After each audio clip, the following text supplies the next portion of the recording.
To be honest, my introduction to autism was mostly through film.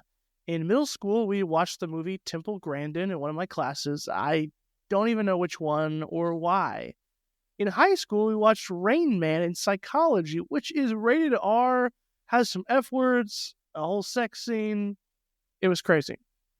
But these popular portrayals of autism didn't always jive with my experiences, especially in high school, as I volunteered in an elementary special needs class and saw some very severe cases of autism.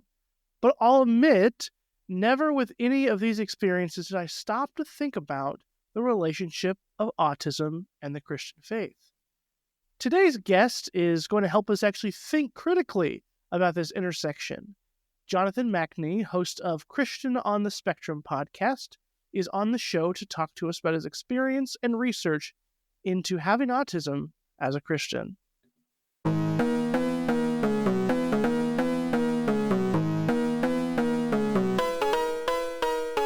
Welcome to Theology Meets World, hosted by me, Jake Doberenz. This podcast delves into the heart of real-life issues with theologians, ministers, activists, and writers who share their unique stories and insights. Keep up with the show at jakedoberenz.com/TMW and subscribe to updates and weekly funny newsletters at jakedoberenz.substack.com. Don't forget to rate and review the show and share it with your friends and your enemies. Now, back to your regularly scheduled programming.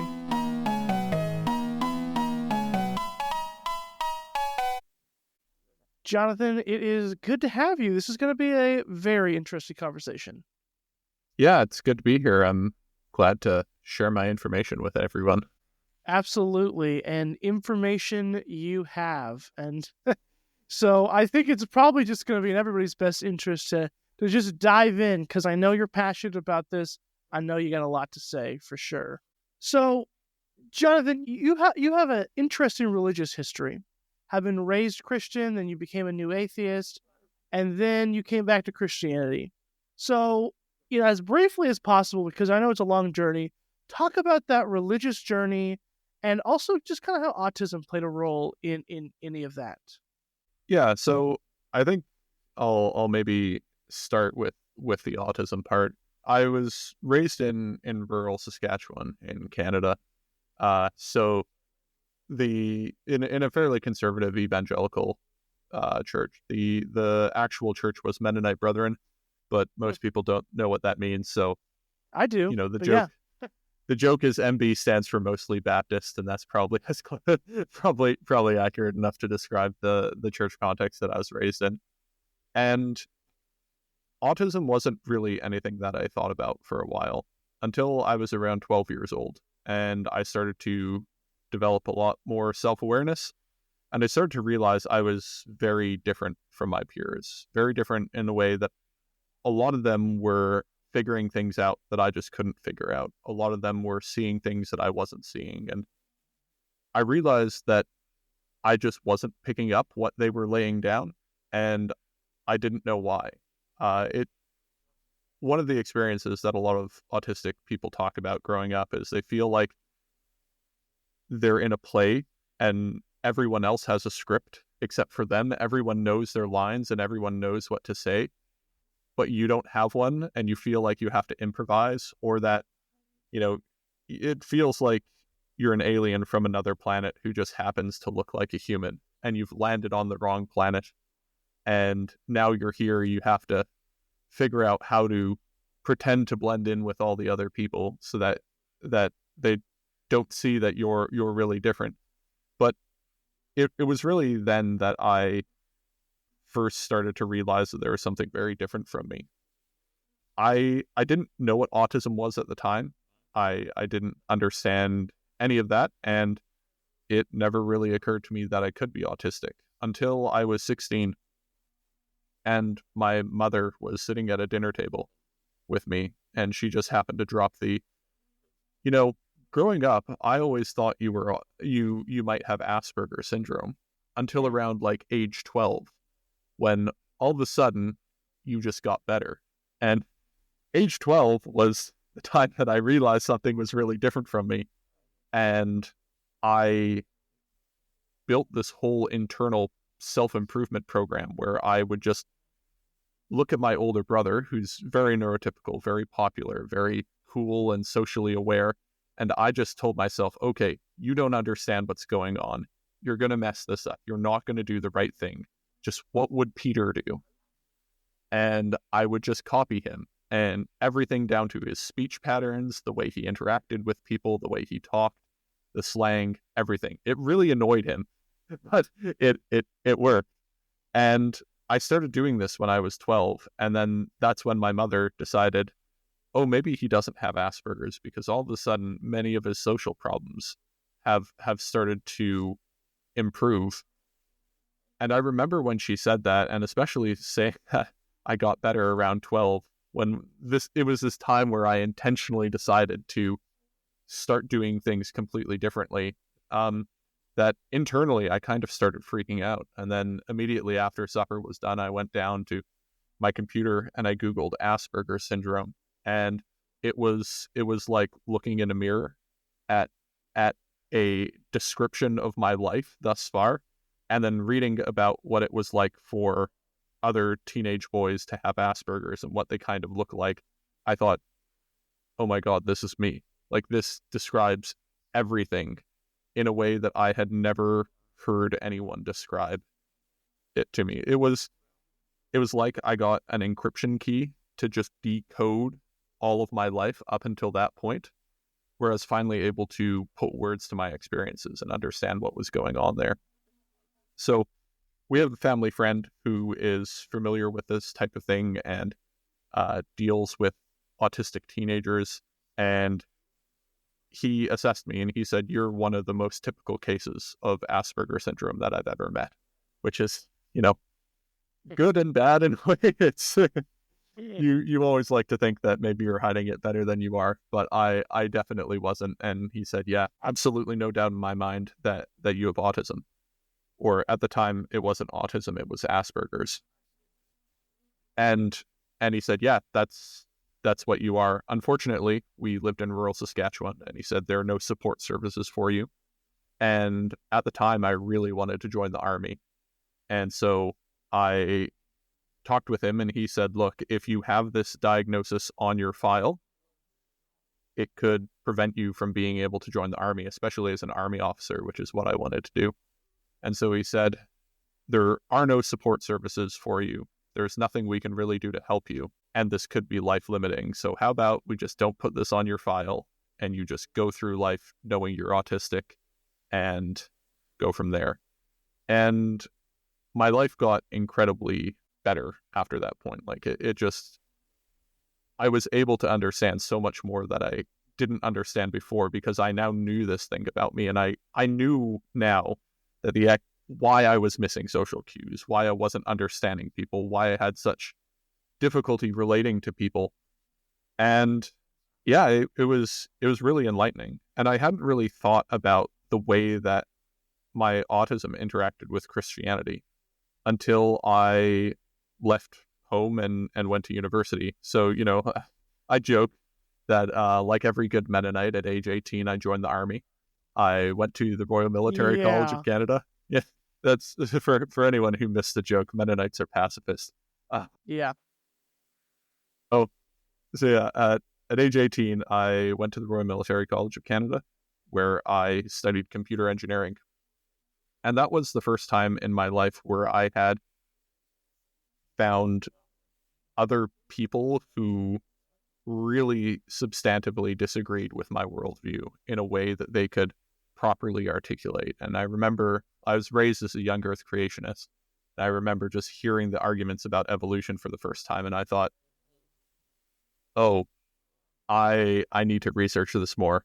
And so, like a lot of people, I went back home, back to my dorms, and just started researching it, reading everything I could find about it, and became convinced pretty quickly that evolution had a lot more basis to it than what I had been previously led on to believe. And that was pretty wild for me, because I hadn't really thought about any of this before, and now I realized that this thing that I had been taught was definitely wrong was actually probably right, and that made me think maybe I need to reassess all the other parts of my Christian faith as well. And so I did possibly the most autistic thing you could do, and I just bought as many books as I could. I watched lectures. I emailed university professors in New Testament studies saying, hey, what are your first year reading lists? And then I'd get all the reading lists and go through the material. This is all while doing a computer engineering degree. And basically from reading Bible scholarship, I became more and more convinced that the things that I had been taught about the Christian faith and the reality of what is true were diverging, so to say. And it led to a pretty rapid deconstruction where I just assessed, are these things true? And I came with the answer, well, no, they're not true. So if they're not true, there's no point in being a Christian. And I kind of just left. And I didn't really think too hard about it after that. I still found Christianity very interesting. So autistic people, we develop these very strong, hyper-focused interests in various topics. And one of the topics that I had developed that was in New Testament studies. So I was an atheist, but still just consuming New Testament studies stuff all the time while doing my undergrad in computer engineering. And I didn't really put much time to think about, did autism at all interact with that whole experience until in my third year of university. There's a civilian university near the Royal Military College called Queen's, and Queen's was having an event for autistic students, and they extended the invite to RMC, and so I went, and I talked to a whole bunch of other, mostly young men who were like me, and were also raised in Christian backgrounds, and had almost the exact same story to me. Of course, there were small differences, but it was almost all the same thing, almost all the same pattern, almost all the same trajectory. And I thought, this is really weird. Like, is this just a really weird anomaly in my microcosm? Because all of us happen to be doing computer engineering and all of us happen to be autistic? Or is this indicative of a broader trend? And this question just fascinated me. And so at the time, I was like a Sam Harris style new atheist. Boy. Yeah. That's fun. It was, yeah. So I basically thought that religion was a waste of time. It was mostly a bad thing, and everyone would be better off if we weren't religious. And I was really interested in figuring out why it is that autistic people in this little microcosm were less likely to be Christian, and whether or not there were broader trends. So I went back home and I started looking for peer-reviewed literature because I thought, I can't be the only one who's ever asked this question. Like, someone else has thought about this. And so I found a bunch of studies. There weren't a lot that were being done, but I read them, and all of them seemed to suggest that there was a negative correlation between religiosity and autism. Meaning if you're autistic, you're less likely to be religious. But the reasons they gave, I found deeply unsatisfying. Mostly because of my own experience with autism and what they were describing. And, there's one paper that has a lot of citations called Mentalizing Deficits, Constrained Belief in Personal God. And it's about theory of mind and autistic theory of mind capabilities and how this ties into religiosity. Theory of mind is your ability to conceptualize a mind outside of yourself and attribute mental states to that mind. And for me, that was just never a problem. Like, my problem with Christianity was that I felt like at a fundamental level, the doctrine and the historical reality that we could reconstruct were in tension. And the things that we had to believe were true were in fact not true. That was the problem for me, not like conceptualizing God as a mind outside of my own.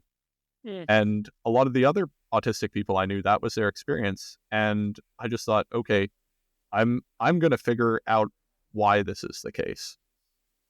And so I'm a computer engineer. So I did what I'm really good at. I built bots to scrape social media, to find autistic people and to basically pull all their data that they've ever published, especially if they published about religion. If they made a post, I scooped it into a database and I just read it. And I did that for a while. And I started to discover an enormous amount of things about autistic perspectives on religiosity. And then I wanted to dive deeper. Oh, yeah. I was going to say, we can go into those specifics later on, but keep going with your story. And I want to know how you get back to Christianity for sure. Yeah. So basically, I started reaching out to people to do long form interviews because, just reading their posts, you can only get so much data. Mm-hmm. So I just thought, okay, I'm just going to talk to these people and ask questions that I can't ask from just scraping their social media. So I pulled in this. I just sent out messages to people. After I pulled in this data, I just sent out messages saying, hey, I'm an independent researcher looking at these questions. Do you want to talk? And sometimes they would say yes. And so I would talk to them. And about the time that I started doing that, I finished military college and I immediately went into my career as an Army officer, which was in SIGINT cyber, so signals intelligence and cyber warfare. It's not a field that you really talk about. It's for I think obvious reasons. It's one of those places where if someone knows your name and they don't know you personally, that's typically considered like a problem. And so I was just doing this research by myself and I was never planning on publishing it. It was just something that interested me and I felt like I was coming to novel conclusions.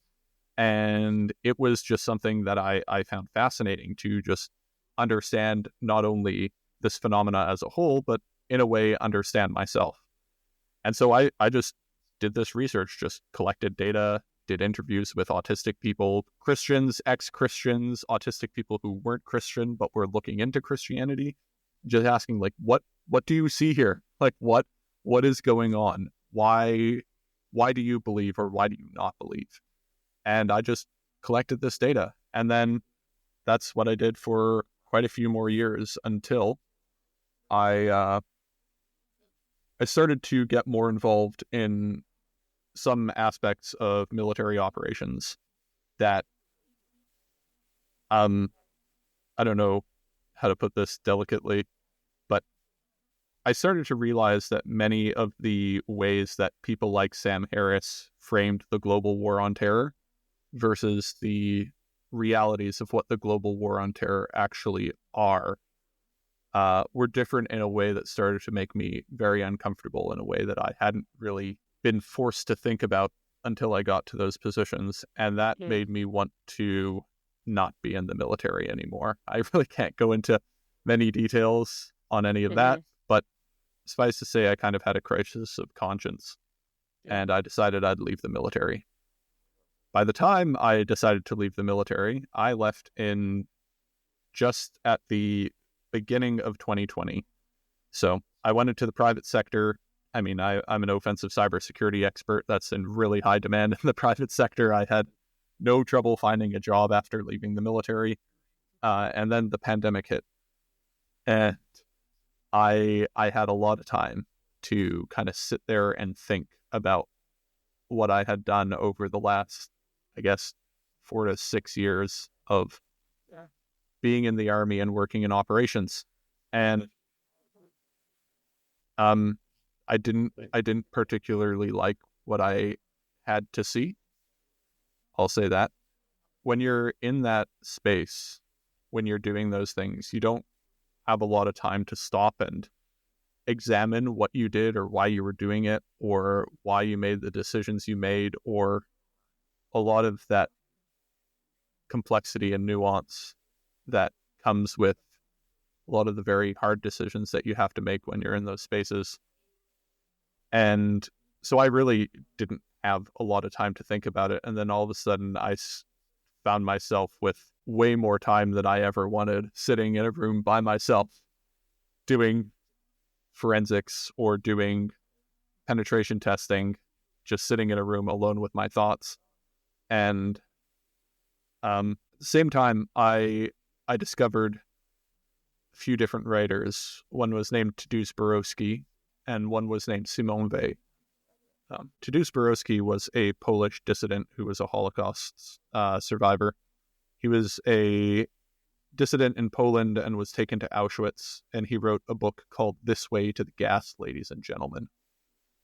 And in an essay in that collection called Auschwitz Our Home, he talks about the way that the Germans will be seen after the war, and the way that he started to empathize not with the great people of antiquity like Plato, but instead with the slaves who were forced to build the roads in the Roman Republic or build the roads in the Roman Empire. And I remember just being very compelled by this excerpt that he wrote, and feeling like he was pointing a finger at me in a way. There's the last line is something like, "They will kill off our sick and our aged, they will murder our children, and we will be forgotten, drowned out by the voices of the poets, the priests, and the philosophers." And I felt like in many ways I was part of that crowd. And one of the things that was interesting about that essay is he explicitly drew parallels between him in that concentration camp and the underclass of Roman antiquity. And I kept thinking, I've heard this before. I've heard these complaints before somewhere. Where have I heard them? And I started to realize I'd heard all these complaints from reading early church writers. I had heard what they were writing. I had read what they were writing. And there was something there that I missed. And then I read Simone Weil. Simone Weil is this French mystic. She's an incredibly interesting woman. And I am convinced she also was very autistic. I have a whole episode where I talk to a Simone Weil scholar just about her, because I think she does a very good job of typifying maybe the best of what autistic people can bring to the table when it comes to Christianity. She's obviously not without her faults. She had many of them, but I read her and she helped reframe and recontextualize Christianity in a way I was able to understand that really hadn't resonated with me until that point. And I just, over the course of a few months, spent a lot of time ruminating and self-reflecting and thinking about things. And I just decided, okay, I think I'm a Christian again. And I remember having that thought, being like, that's weird. that shouldn't be happening.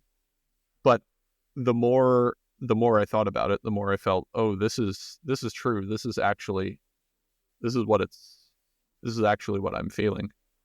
And so I started to I guess just slowly come back to it. At the time, this was still during the pandemic, but before the pandemic, I had been going to an Anglican church. I called myself a Star Trek Christian, in the fact that I liked Christianity in the way some people like Star Trek.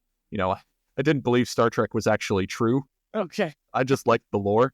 And so I was going to an Anglican church as a Star Trek Christian. And then I decided, okay, well, maybe I'll just stick with the Anglican church as now someone who's from this point forward committed to actually really sincerely getting back into Christianity. And yeah, that leads me to today, I guess.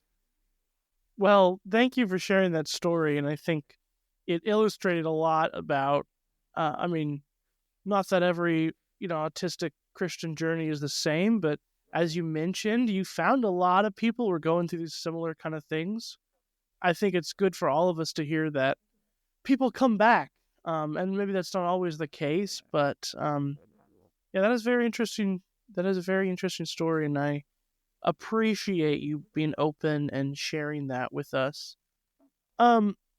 I want to zoom into one part of your story that I know about because of listening to your podcast. You already mentioned Queens College, I believe, which is right next to the military college you were at. And you went over one time and heard a woman speak about heart knowledge and head knowledge. And she suggested that, head knowledge is bad and heart knowledge is good. And I thought it was really interesting, some points you made about when you looked at the list of, what was supposedly like the left brain thinking that she was saying was bad. Can you just kind of talk about that situation and kind of how you wrestle with this idea of we should be more heart than head as an autistic person? Yeah, so it's actually really funny. So I told that one story on the podcast, but I could probably tell 6 other ones that are almost identical to that. It happened. The most recent was I think a few months ago, where I had a similar experience where someone was talking about left brain Christianity and right brain Christianity, which is essentially the same thing. And they're saying how left brain Christianity is all the bad stuff and right brain Christianity is what we need to move to. Yeah. And so there's this trend in a lot of Christian circles, mostly I find Protestant circles, not so much in Catholic and Orthodox ones, where we really put a lot of emphasis on specific emotional feelings and specific ways of interpreting our relationship with God through a very emotional lens. And what happens is we see this form of expression, we go, this works for me really well, therefore this should be how it works for everyone. And oftentimes the way that you show why your way of doing things is good is by comparing and contrasting it with other ways of doing it.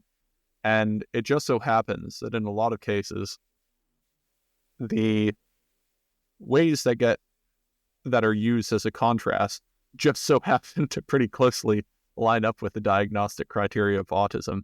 And so if you look at the way that autistic people practice their faith in general and how they typically operate through things, and I think we'll talk about those specifics later.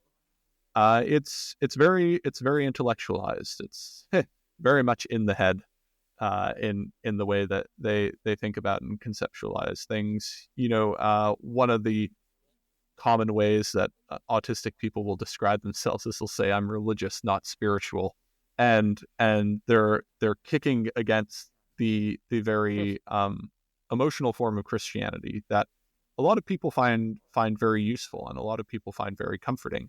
But if your brain works differently from other people's, like if you think about relationships at a fundamentally different level, what does it mean to have a relationship with God if your conception of a relationship is so radically different from other people's?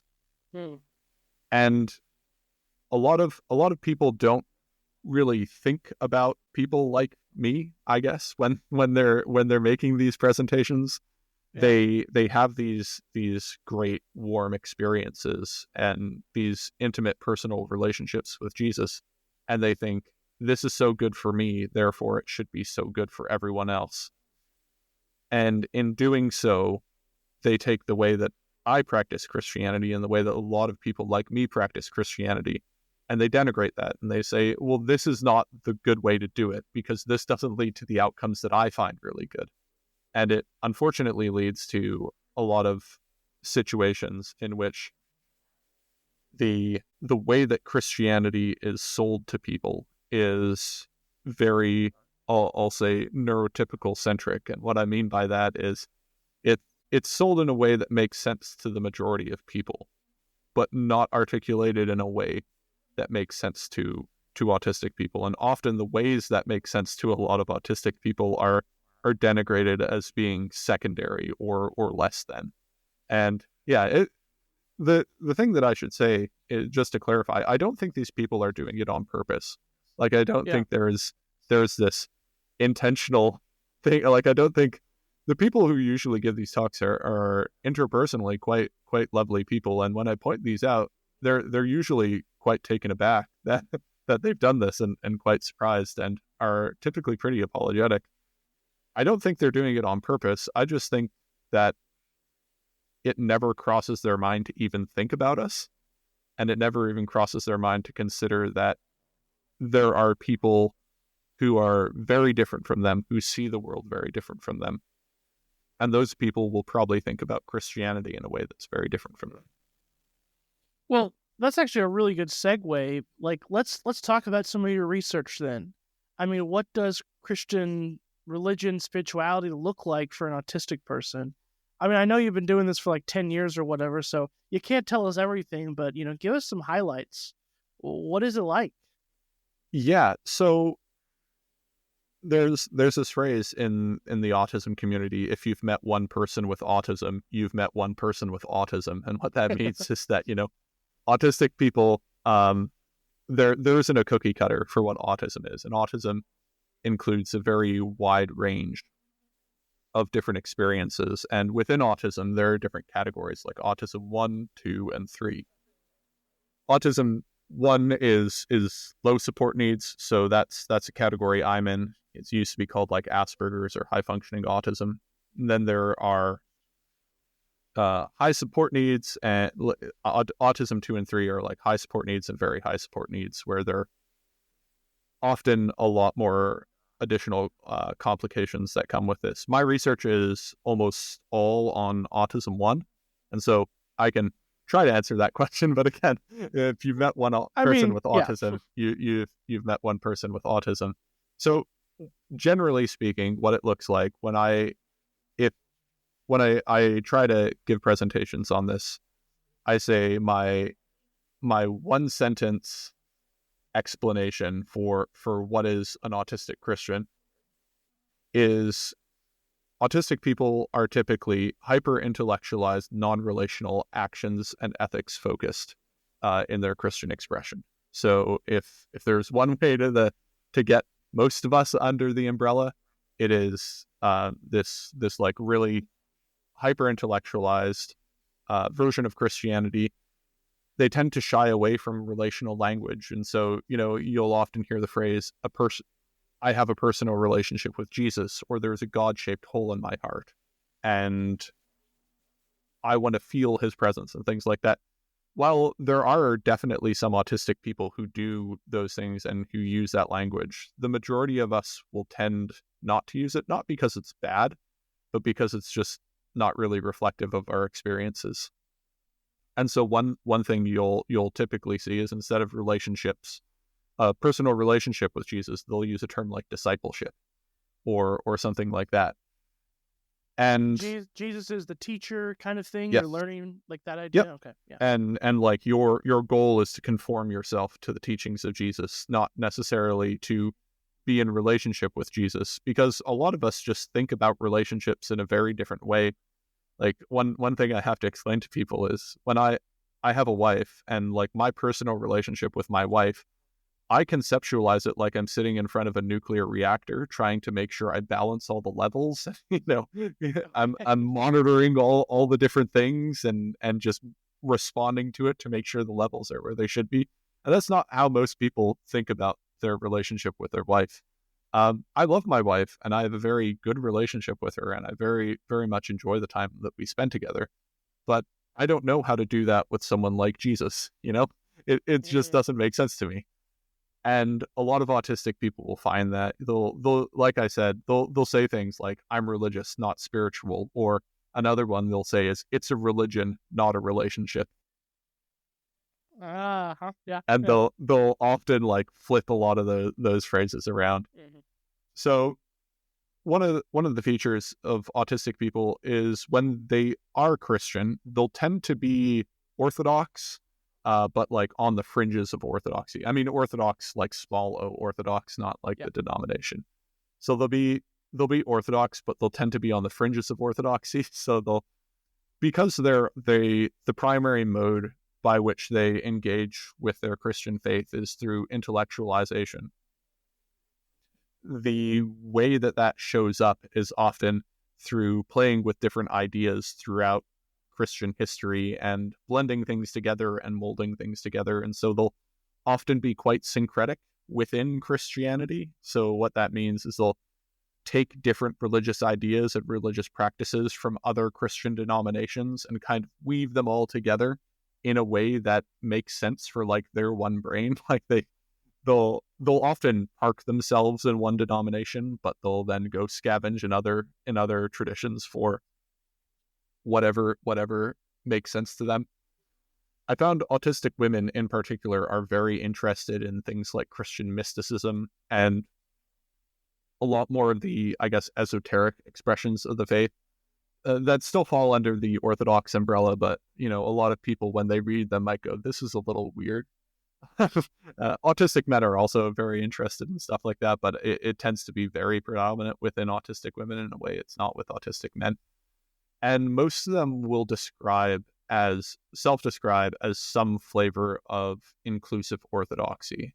So what that means is they will consider they take the creeds very seriously, and they take most of the traditionally held beliefs of Christians very seriously, but they will be typically progressive on issues of relating to gender and sexuality. And so they'll typically be pro same-sex marriage and pro women's ordination.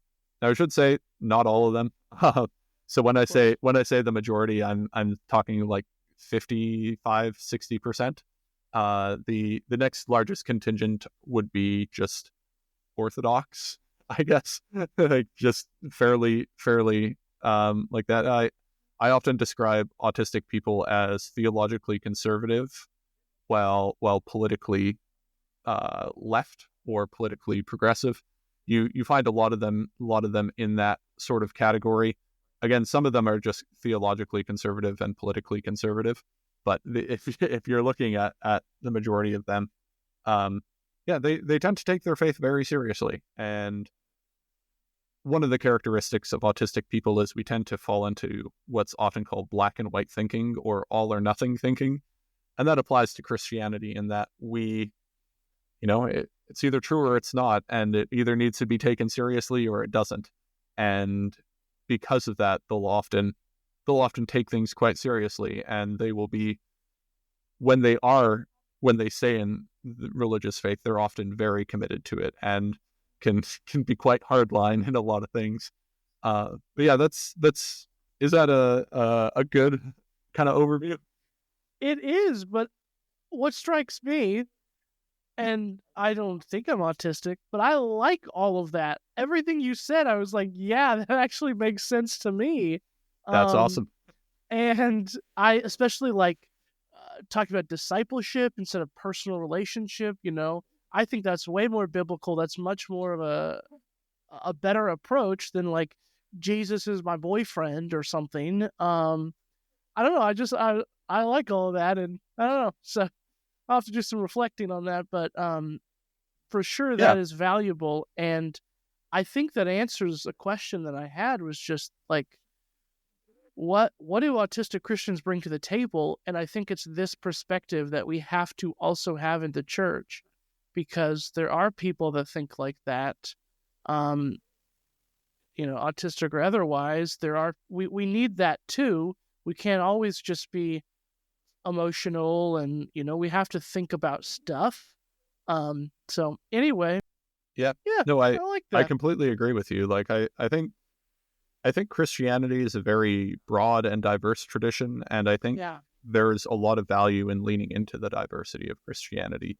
Like one of the things I point out in my podcast is whenever Christianity starts to spread, whenever it goes into a new culture, it adopts a lot of the characteristics of that culture, so long as they don't, directly contradict Christian teaching. Yeah. And what happens with autistic people is it's like Christianity's basically going into a new culture, and autistic people will take that core Christian message, but they'll mold it and adapt it in a way that will make sense to them. Like when you look at missionary accounts of early Christians going to Scandinavia, a lot of the Christian messages didn't really translate well into Viking culture. And so what they did, instead of trying to just force a sort of Latin Christianity down their throats, they adapted what was the essence of what was being trying to be said and adapted it in a way that was more culturally coherent to them. And one of the things that autistic people bring is we bring our own sort of cultural experience, I guess, to Christianity in a way that can often really help people. Like, I know a lot of people who aren't autistic who, by learning about how autistic people practice Christianity, have had their minds opened up to whole other ways of engaging with the Christian faith in ways that they found quite fruitful. And I think that's great. Yeah, you have, your stories and your research has definitely given us a lot to think about and reflect on. Certainly, I'll be doing some thinking and reflecting, and yeah, it's been really beneficial. And obviously, I mean, we're not at the end quite yet, but I'll still point people to your podcast for more of these great conversations, Christians on the Spectrum. But before we wrap up, before we get to that final question that everybody gets asked, I got two questions for you. Yeah. First one, how can churches and faith communities do better when it comes to autistic individuals? What do you recommend? Yeah, I mean, that's great. Great question. And I kind of have two solid recommendations. This is going to sound kind of self-promoting, but get educated, learn about autism, learn about autism and the way it interacts with Christianity. One of the biggest problems that I see that autistic people face is people just don't understand them. People just don't understand the ways they interact with Christianity. And I think if a lot of Christians just knew about autistic people and the unique ways in which they engage with the faith, they would be a lot more open to maybe some of our weirder eccentricities. But a lot of times they just don't know about it. And so, knowing's half the battle. And so I would say learn about it. And if you're looking for a good resource, my podcast, Christianity on the Spectrum, does a pretty thorough job of going through probably more than you would ever want to know about it. But it's there. And then the second thing is just talk to them. Every autistic person is going to be different. Just have a conversation with them. Say, what can we do to help you, or what would you like to see? And ask them if there are ways that they want to contribute. Some of them might not want to contribute. They might be very overwhelmed. They might find church very difficult. But some of them would love to contribute, but just don't know how to unless they're asked or unless they're guided. And so those are the two things. Just learn, knowing's half the battle, and then just talk to them. Like, if there's an autistic person in your church, just say, hey, what's up? How can I help you? Or what sorts of things are you struggling with? And just listen to them and then figure it out from there, I guess. So, learn and listen. That's what I heard. Learn and listen. Yes. Those are great advices. That's great advice for sure. Well, now I'm wondering if, imagine there is, an autistic individual listening to this podcast. They're trying to navigate their faith. Maybe they're like young Jonathan, questioning everything. I don't know. Speak to that person in the audience here. What do you want to say to autistic Christians out there? Yeah, so I know, and I meet a lot of young Jonathans almost weekly. I'm getting new guys coming to me and talking to me, and I would say probably the best thing that you can do is find other autistic Christians who've figured it out and who figured out how to navigate Christianity, and just talk to them, get in community with them. There's a problem in autism research or autism advocacy called the double empathy problem. And what the double empathy problem describes is autistic people are often described as having a lack of empathy because we often can't understand and can't relate to other people. But what autistic people have pointed out is, hey, you guys can't understand and can't relate to us very well either. So, what's going on here? Why is it only called a problem when I can't do it to you? It should be a problem when you can't do it to me as well. And kind of related to that, a lot of autistic people will communicate in ways that non-autistic people don't understand. And a lot of non-autistic people will communicate with autistic people in a way they don't understand. You know, there's I can't remember the exact number, but people say it's like 80% of communication is nonverbal. And right. I'm not going to lie, I rarely pick up on nonverbal communication. And if I do, it's because I'm really concentrating and really focusing on it. So if you're trying to communicate a message to me in a medium I don't understand, I'm going to get the 20% that you're saying over speech, not the 80% that you're trying to convey in a different way. And so oftentimes I'll just miss it. And if you talk to another autistic person, again, this isn't going to be perfect. It's not going to work every time.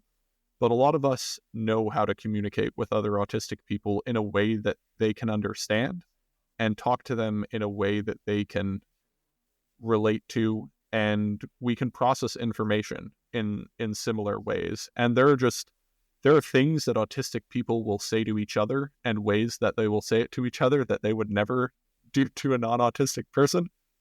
And one of the most frequent comments I get when I talk to like young versions of John is like, some of them will say, I recently talked to a 26-year-old who is just finishing up his PhD, and he had been in the church since he was born.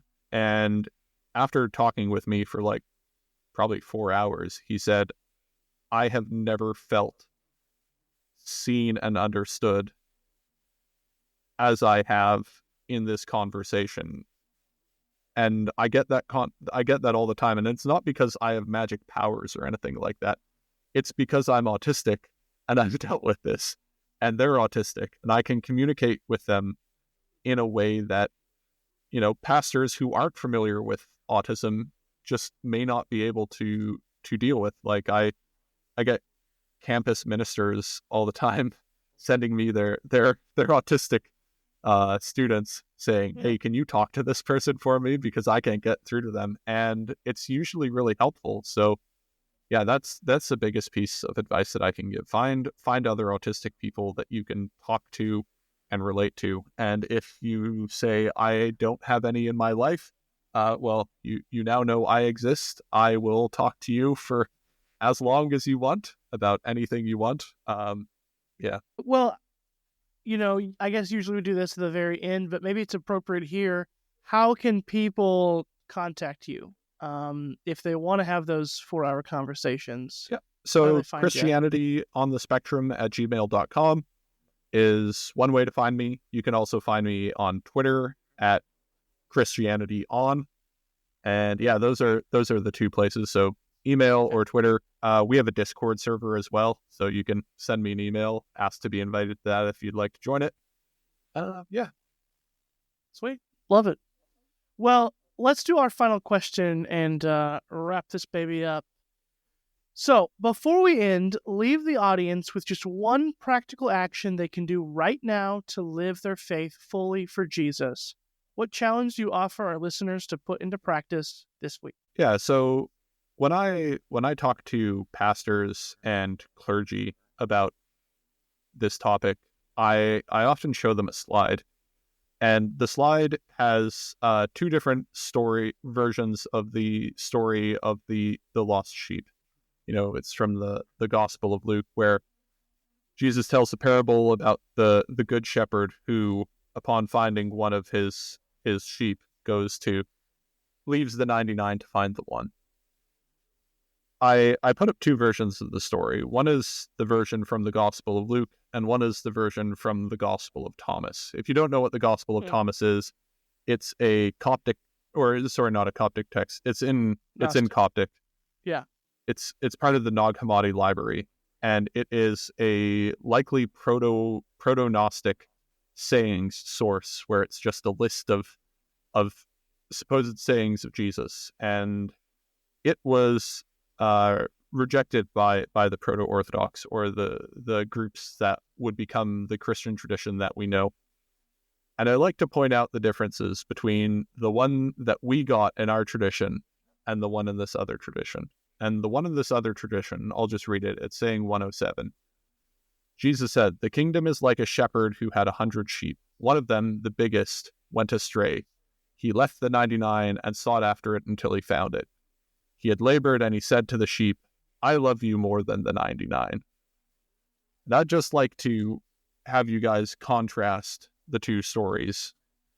One of them is the faith that has been passed down to us that we are called to practice. One of them is one that our predecessors rejected and dropped out of the tradition. In the story that was accepted, every sheep matters. Like the sheep in the flock matter, and the sheep that got lost that Jesus goes after, or the shepherd goes after, matter. It doesn't matter that there were 99 in the flock and there was one that just went away. That one sheep is just as important as the other sheep. In the saying source from the Gospel of Thomas, how it's often interpreted is Jesus really doesn't care about the other sheep. He only cares about the one special sheep. And that isn't our faith. That isn't our tradition. That isn't the Christianity that we practice. We practice a Christianity in which the one is just as important as the 99. And I would encourage you to all remember that. Well, that'll preach. That is wonderful. Jonathan Machnee, thank you so much for being on Theology Meets World.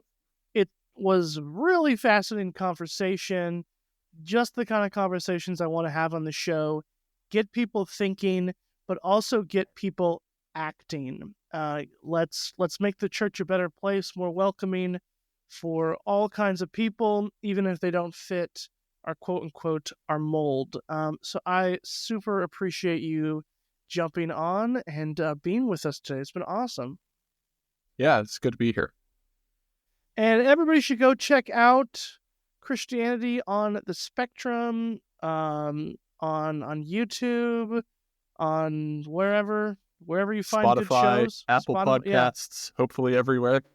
Whatever you're listening to this thing on, I presume, would be easy enough to go add another one to your queue, for sure.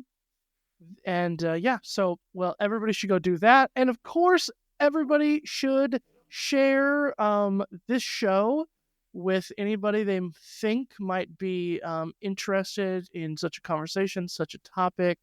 We really encourage you to do that as well. Okay, and without further ado, once again, a thank you to Jonathan, and we'll be here next Monday for another episode of Theology Meets World.